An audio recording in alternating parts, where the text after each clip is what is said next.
Hello and welcome to the Success Rate podcast. I'm Thuli Magubane, your host. This is where we talk about people's journeys to success. We always hear about what people have achieved. We hear about the highlights and never about the lowlights of their journeys. Here we get behind the scenes and find out what people really went through, the sacrifices they had to make along the way to get to where they are. And if you love what you've been hearing, make sure that you subscribe to our podcast. Click on the notification button so you know when new episodes are loaded. And of course, don't forget to comment. We want to hear from you. Today, joining us is someone who needs no introduction, DJ Sbusiso.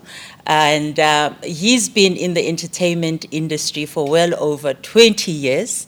And he started off his career very boldly in radio when people said he doesn't have the voice for it. And he was bold enough and pushed through those doors and make sure that he got himself on air.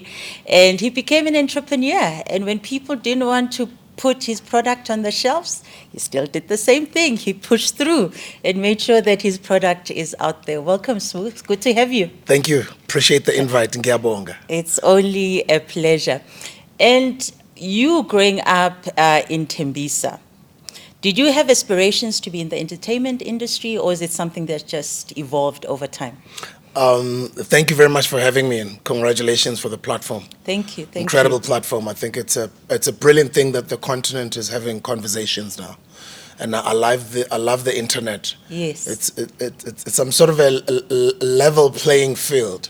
It is. Although some of these platforms don't pay us as much as they would pay our American counterparts, but 10 views in America is 10 views in Africa. True. Do you know what I mean? So it sort of levels the playing field. So it's great that we're having these conversations. I just wanted to congratulate you. Thank you so much.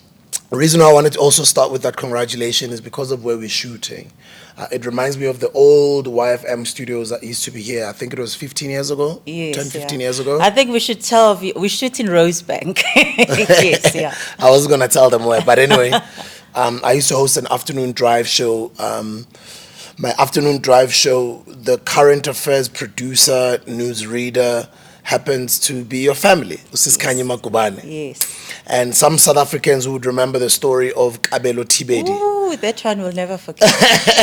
Jumping into the home affairs with a toy gun, holding people hostage. People found out later that it was a toy gun. He was khatful of the system. He couldn't get his ID. That story was produced and went on air live because Kabelo Thibedi at the Home Affairs, when people had thinking he had a gun, he asked them to call YFM, yes, DJ Sbu, and to be live on air with me.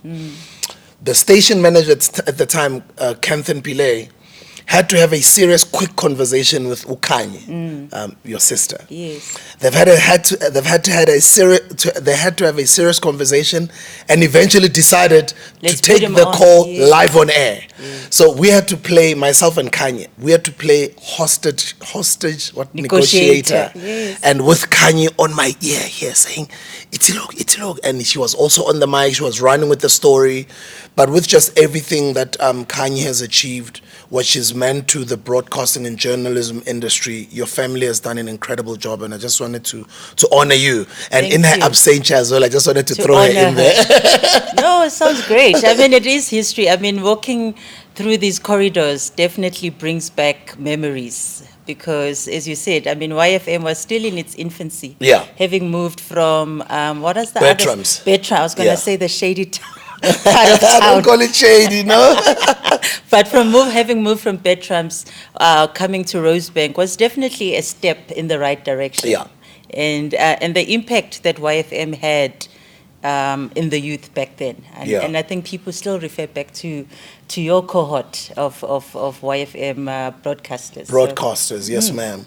And I'd like to give you a gift. You know me, I'm always with my Mofire. Yes, of Here's course. a Mofire gift for your show, for your crew members.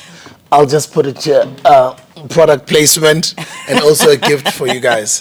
All right. I wanted to be successful, Ms. Magubane. I wanted to, change it. I wanted to make a difference in my family's life. Yeah. I didn't know, though, that I'll become an entertainer, but I loved music, like a lot of kids do. I loved Kwaito music. I would listen to, we used to call it the disco. When we were growing up, when we were young, the popular music at the time in the country, they used to call it apart from disco, bubblegum music, disco, and then in my youth, in my teen years, Kwaito was Kwaito very coming in, popular. yes. And I was a very, very big fan of Kwaito. Always singing, always imitating the guys, and I always just wanted to be on radio. It's always been my dream, and I would imitate my favorite DJs. I would have headphones, and I used to walk around the Stratinekas and be like, "Hey, how's it, man? This is DJ Sbu. You're listening to the DJ Sbu show. Coming up next." I used to do all of those things like a crazy young person. I loved tennis. I loved wanting to become better. I wanted to change my life. I just wanted more. And I who were wanted those more. radio guys that inspired you that you would be imitating? Kaya Cool, legendary Grant Chakwane, Of course. Ntate Ike Pasha, Eddie Zondi, may soul rest in peace, Shibabadu Shibabu. Shibaba, You remember that, yes, of right? course. Abu Positive K used to mix on Metro, Abu Vusil Tswalo. My favorite icon from when I was young, and I gave him his flowers all of his life, and I've had the opportunity of being in the same room with him many a times. But before then, as I was growing up, he was my hero, was Bob Mabana. Yes. May his soul also rest in peace. I've had an opportunity to interview him on my podcast just before he passed. Yeah, man, those are the people that changed my life. I wanted to be like those guys. And when I heard that there's a new radio station that is being started in the community, Kaslami, Tembisa, I wanted to become a part of it, which is now Voice of Tembisa. At the time when it was started, it was called Tembisa Info Radio. But I was also a part of a campus radio, Channel T, which is now UJFM. Yeah, for me, it started on radio. I used to record music demo tapes, which couldn't go anywhere. At the time, we used to record on cassettes.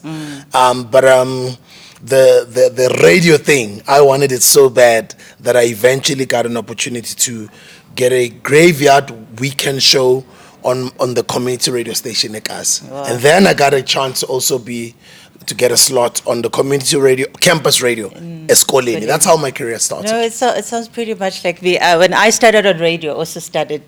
Community. No, not community. Well, it was, we started on campus radio. Okay. I started at UCT. Oh. I started on campus radio. You're on UCT radio? Yes, I was on UCT radio. And then moved on to do a graveyard shift on P4. When P4 I started. remember P4. P4 started at the same time as Kai FM. Yes, I remember those days. Just 2 months apart. So I thought, hey, there's a new radio station, did my demo, took it to them. I mean, I was still a student. And so a graveyard shift on a weekend was perfect for me. Yes, yes. Sounds like my journey. The story is similar, Yeah, right? so, and I was saying that you're a veteran in this. You've been doing your podcast for 4 years, and we've just starting out. Yeah. And it's great to be speaking to someone who is a veteran. And then for me, it was just a matter of starting. It was something that I spoke about for about 2 years. I was like, I need to start a podcast. Why Niso though? Like you guys overplan things. You guys Overthink overthink things. And people like you are such perfectionists that you will plan it to the T, but you still won't be satisfied. And you'll still be planning 6 months later. Flip and start the damn thing. And you started. You know what actually got me to start? You won't believe it. A sermon at church. Enkonzweni. My pastor was talking about living a life of impact. Yeah. That was the series he was teaching on. And this one Sunday, he was like, guys, go ahead, create content, start that podcast, write that article, all of those things. And I think during that sermon, he must have said that same thing about 4 times. I thought, okay, I'm getting the message, Lord. Yes, we ma'am. are starting. So and this is beautiful. That was the Sunday. On Monday, I called Chantal and got started. But it's all about starting. So coming to you, I mean, obviously with radio, we've talked about your journey to radio. Now moving to your next passion, you mentioned that you used to record on cassette tapes. Yes, ma'am. Those demos. Yeah. So when did it happen for you to say, okay, now I'm ready to move into the music industry? This Kwaito I've been enjoying, I really want to make a difference, start a record label, release music. When did that moment happen for you? The moment happened when I was I used to go to a lot of shows, but the one show that I saw that changed my life was Chisco performing. Chisco performing, they were all still alive. May Mendoza's soul rest in peace. May Caesar's soul rest in peace. May SB's soul rest in peace. I know General Tata Zonke Mfowethu is the last man standing, my brother from my favorite Kwaito groups of all time. TKZ and Chisco for me take the cup for being like the best Kwaito groups of all time in the country. Yes, After seeing Chisco on stage and just the acrobatic type of energy they put on stage, they reminded me of a group at the time. I used to watch their music videos in the US, a hip hop group called Onyx.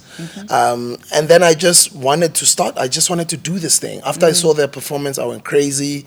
And then I think a few months later, TKZ released their first EP. And then I just wanted to be a part of this thing, man. It couldn't happen.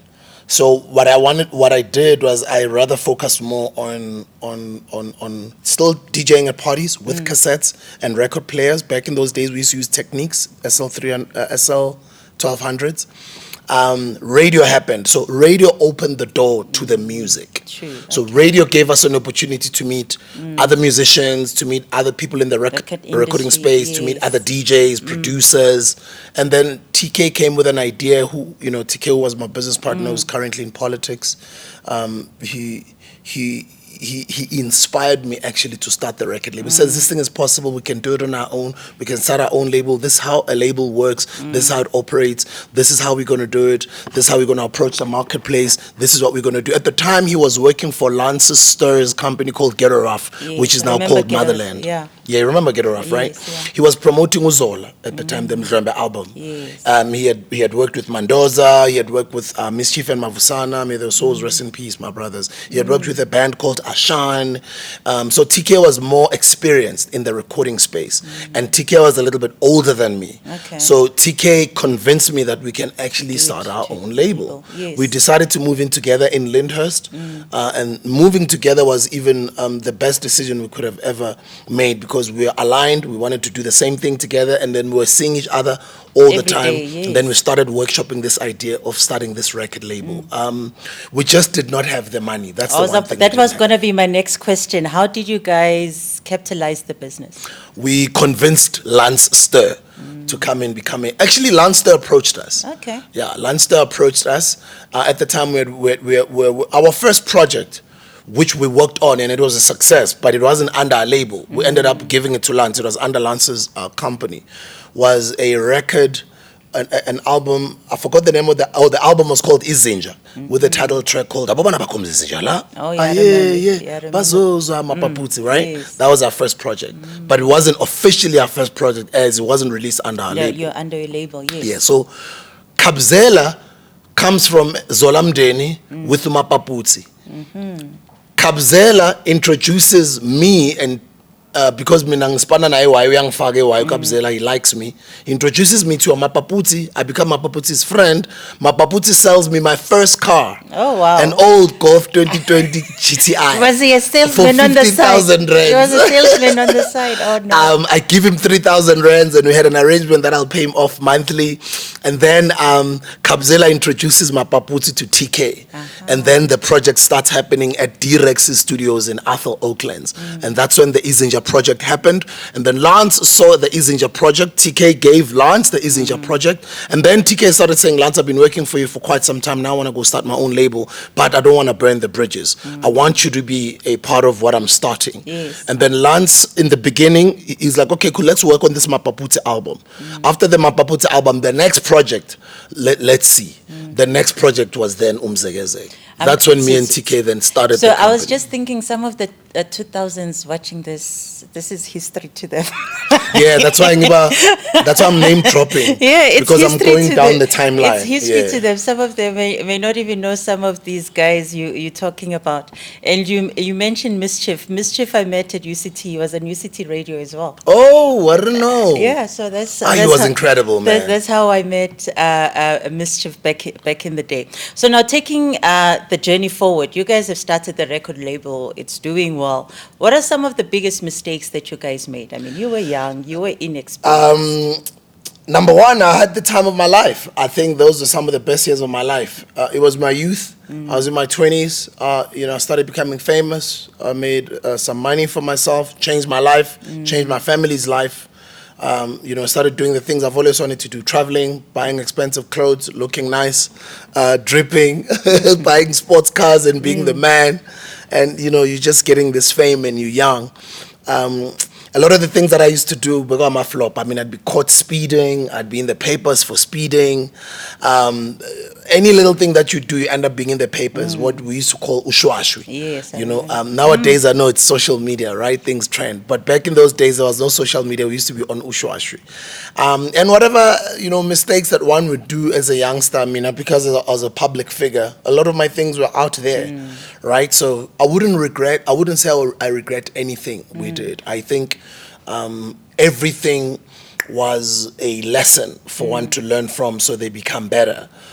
If I were to do anything differently, though, I wish I would have had the financial literacy that I have now, or the knowledge that I have now, as far as knowing how to use and knowing how to be disciplined with my money, to build a relationship with the bank, to be able to be credible with the bank, so the bank is able to borrow me its money for me to create wealth. I did not know that. I did not even know the concept. So they say you are bankable.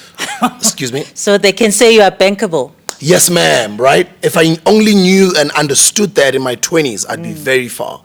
But for me, in my mind, I only understood the concept of nakumele ngenze 1,000 mele ngilenze libela. Nakumele ngenze 10,000 mele ngiyenze ibela. Nakumele ngenze million mele ngiyenze million ibela. Kanti no. If I knew how finances work, I don't have to actually make an exact million. I can even make 10% of that as long as I've got a good relationship with the bank.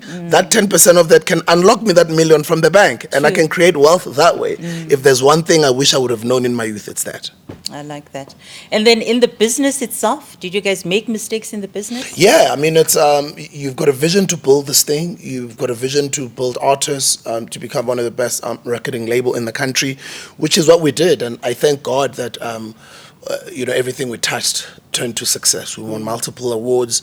We had successful musicians and artists, and some of the musicians that we've worked with, I think we were all young, and we came in with this enthusiasm and excitement and energy to build this thing, but to also build them to become brands, build each other to become brands. That a lot of the things that happened, a lot of it were mistakes, a lot of it were good things, but I wouldn't remember certain mistakes that I can pinpoint and say, no, that was wrong, that was right. But as I live my life now, as I'm older and more mature, I remember on certain things, hey, I did this thing wrongly back in the day, but now, I do it better. Sbu, I think when you were starting out, brands were not as popular as they are now. Yes, ma'am. And maybe just give some advice to our audience in terms of how do you build a brand and monetize it? Firstly with yourself, and then obviously other brands that you've developed over time. God has been good. I didn't know that I'd become this brand specialist that I am. People call me a marketing guru. People call me a brand guru. People, throw all sorts of different titles. And I just want to say I appreciate the flowers. I can smell them. I appreciate the love.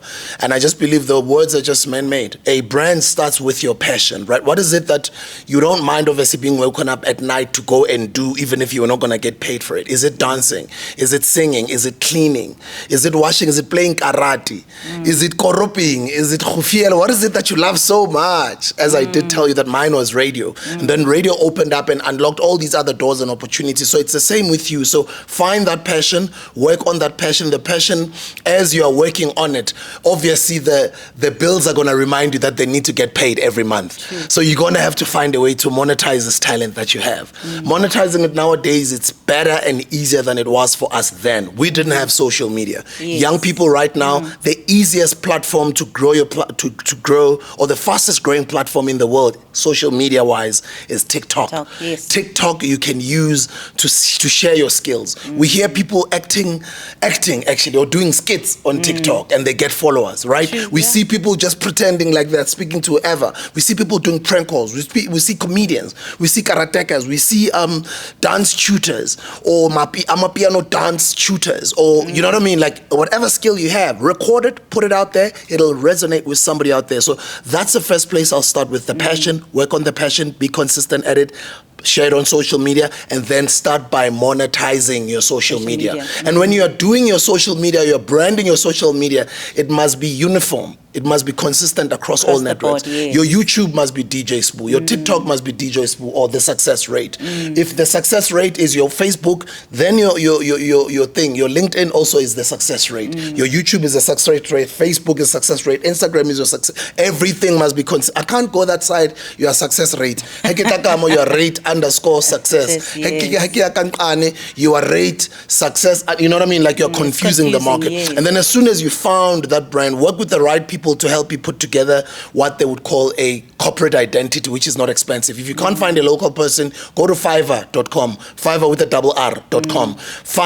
There's a lot of, what do they call them? Freelancers that work there that don't charge that much, and they're all over the world. You can ask them to do anything. Ask somebody to either be your virtual PA, you can ask somebody to do you a logo, you can ask somebody to do you a website, you can even do a website yourself. It's even easier to do a website nowadays than it was then. So that your consistent brand that you're building across social media platforms also has got its own independent home that it resides in, and that's the website.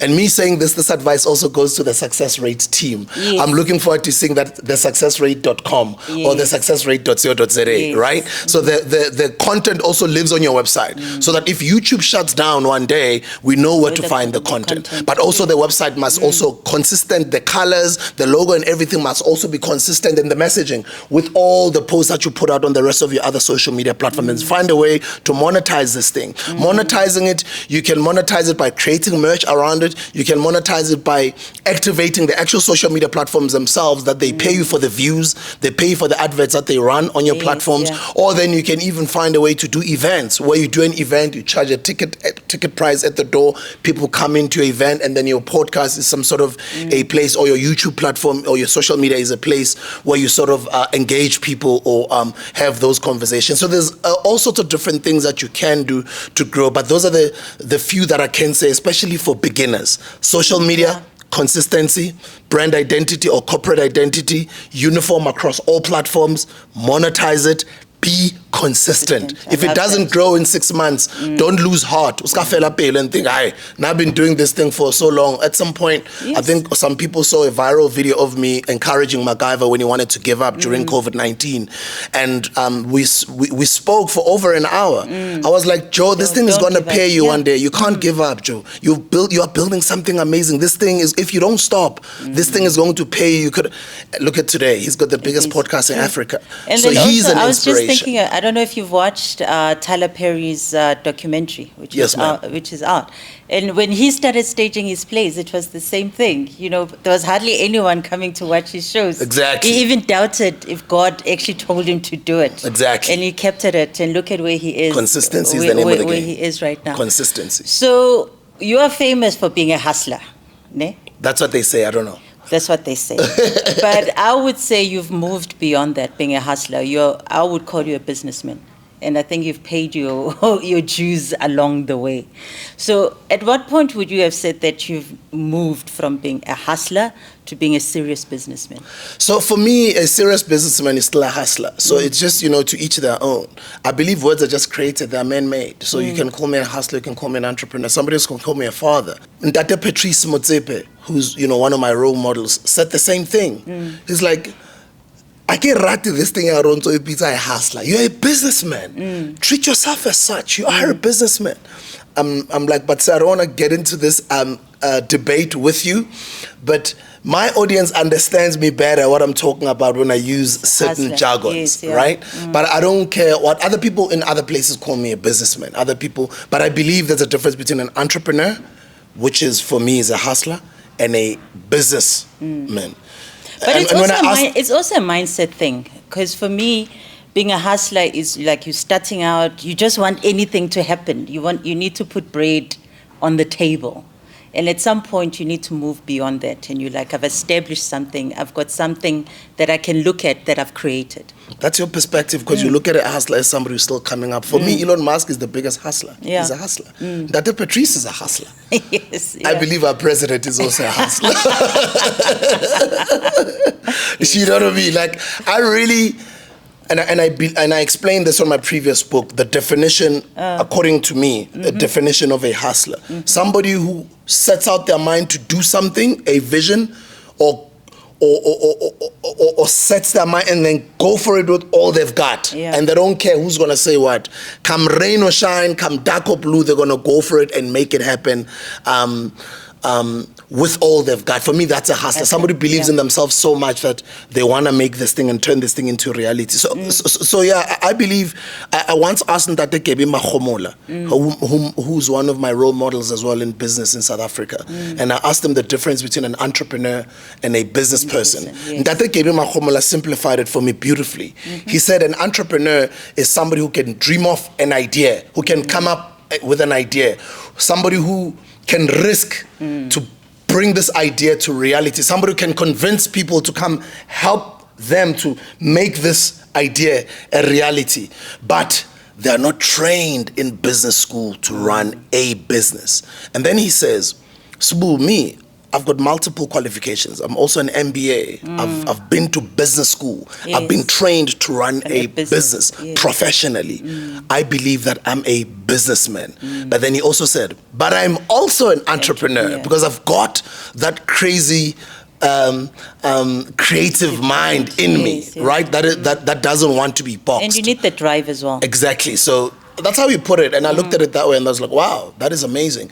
But let me tell you, I think I'm living a dream life because all of the hard work that one has put in, and I still work even today, but I always say to people, I'm semi-retired because everything I've ever wanted to achieve, I believe I've achieved. If there's one more thing I would love uNkulunkulu to bless me with more years for me to achieve is to become a great father. Not just a good father. I want to become a great father because I want to have more children and I want to father them well. And I believe I've been fathering a lot of kids over the years, even though they were not mine.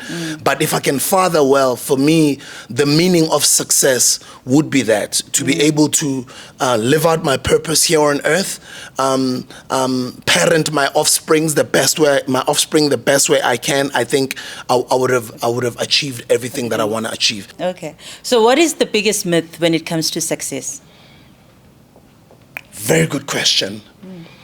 Is that you've got like tons of millions that are just waiting in the bank for you to just withdraw them and spend them.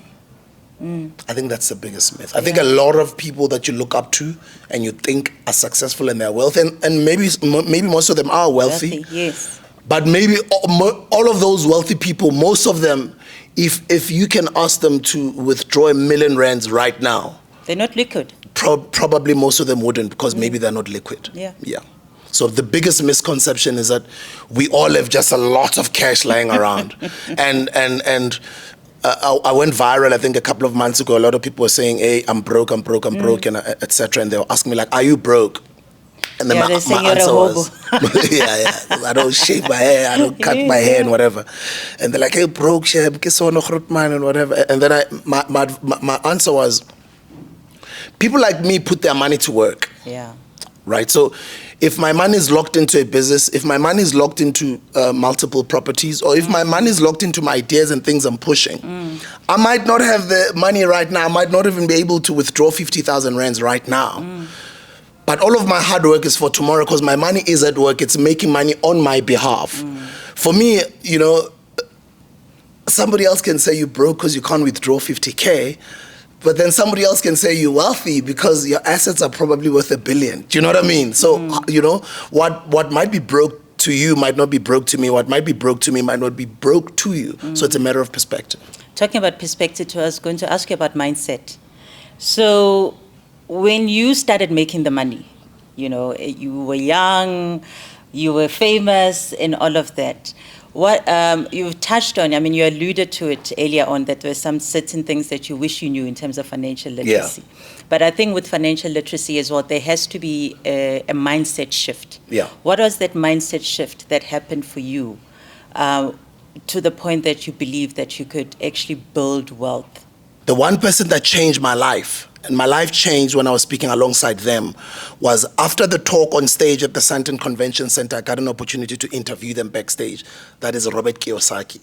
Robert Kiyosaki just spoke about the concept of his book. He spoke about the two books. Spoke about Rich Dad, Poor Dad. Yeah. Yes. And then we spoke about a concept called the cash flow quadrant is what changed my life. Yeah. The ESBI.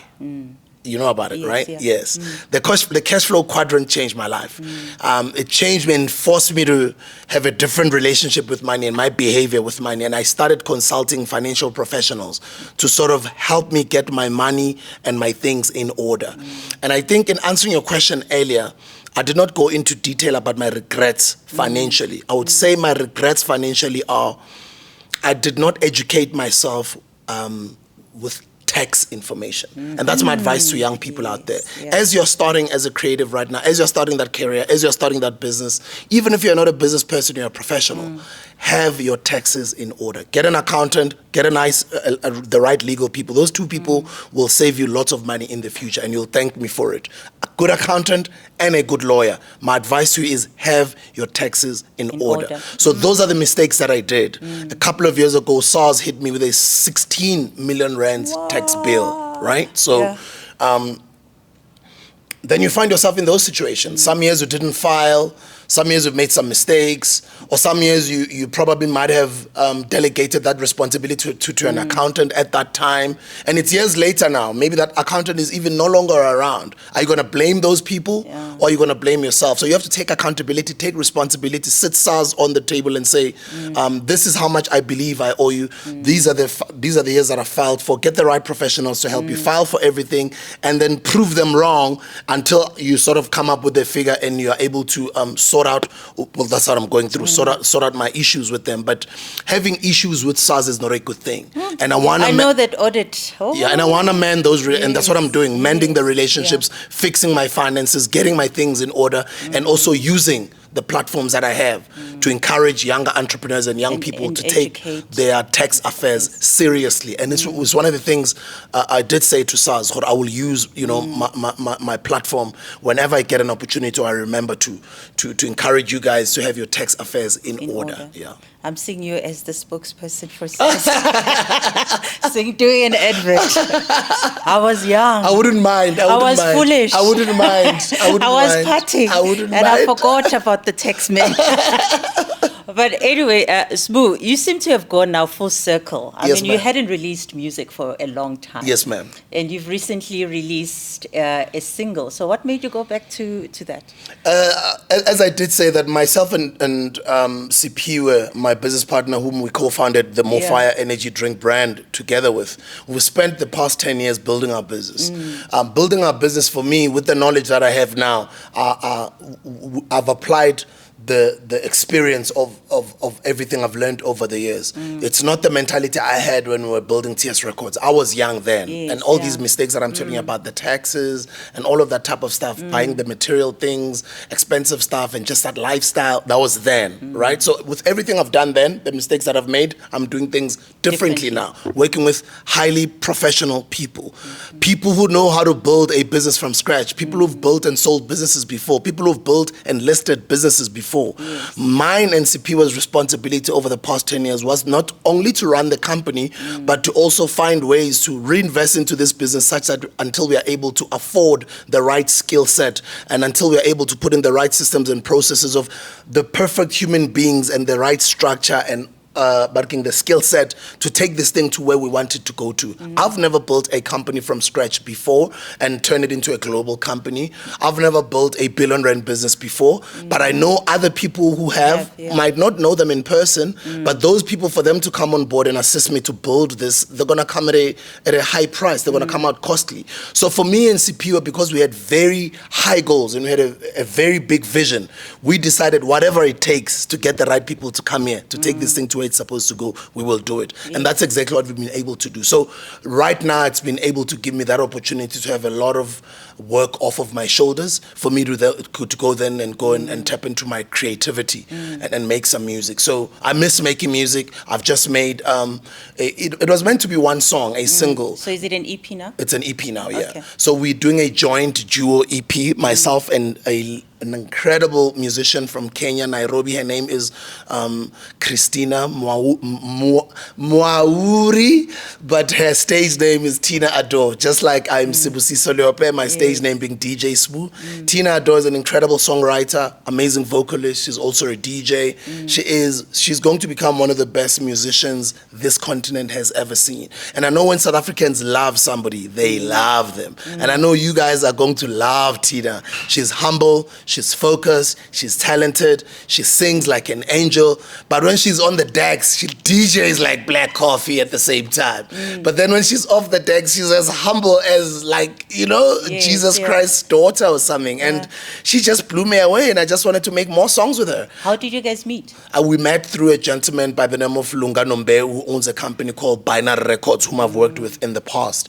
And we're putting out this EP. It's brand new. It's coming out now, around now Christmas time, New Year's. We've got about 3, 4, 5 songs, me and her. That's going to be out. And then 29th of March, I'm putting out my full album. So I'm going to give you guys a full album. I know I owe you lots of music. Expect lots of music in 2024.